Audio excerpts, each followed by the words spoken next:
I am Brendan Bannon, and I have just returned from Southern Sudan, right beside the Congolese border, where I was photographing a relatively unknown crisis.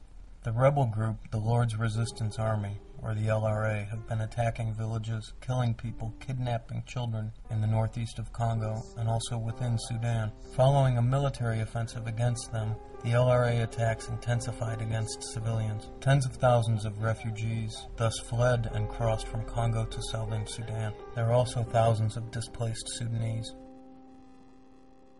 The area is filled with fear and filled with tension.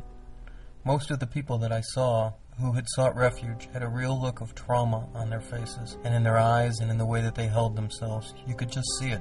People there are really worried. When you're on the road, you see people traveling by foot or by motorcycle with spears in their hands or bows and arrows on their backs. And this isn't common, this is exceptional. And it's happening this way because people are scared of when the next attack will hit. Throughout the area, towns and villages are constantly being attacked by rebels. And these incredible, brutal attacks don't make the news.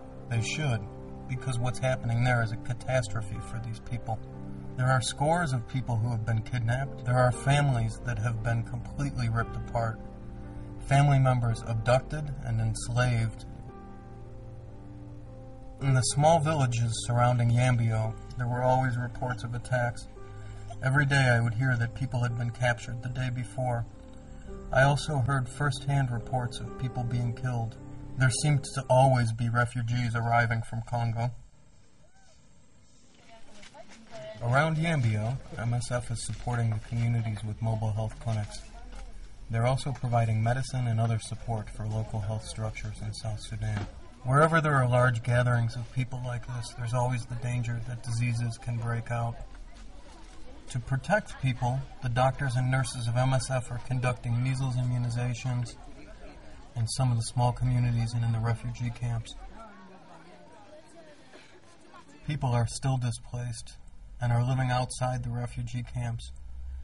They try to stay as close as possible to the main roads going in and out of Congo.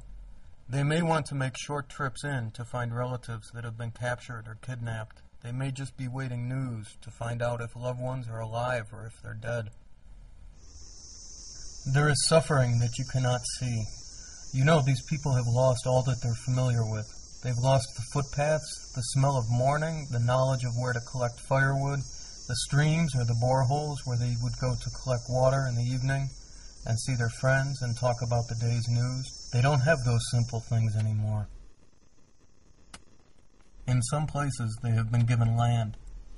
You see people farming every day, even in the refugee camps, but there is a race against time. It is now the rainy season, which also means it is the planting season.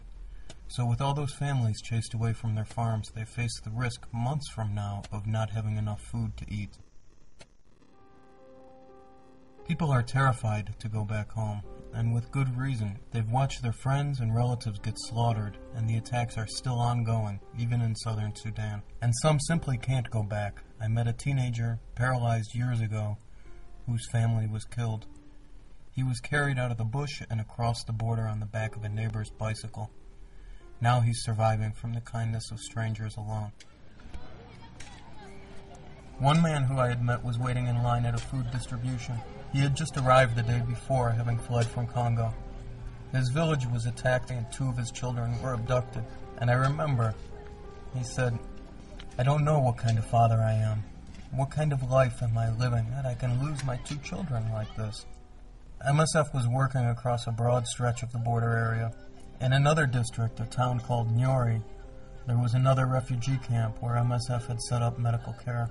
They organized a group of refugees who had worked as nurses. They served as health promoters. They spent days walking around, talking to people about health, listening to people's stories about what they'd been through, and often just offering a compassionate ear. Every day the clinic was full.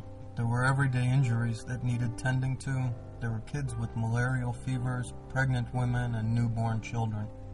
Before these attacks, these Congolese and Southern Sudanese people lived a simple but challenging life. They didn't have everything, but they had each other. And now, my hat goes off to people who survive there on a daily basis. You know, life in this part of the world is hard enough without something terrible like this happening.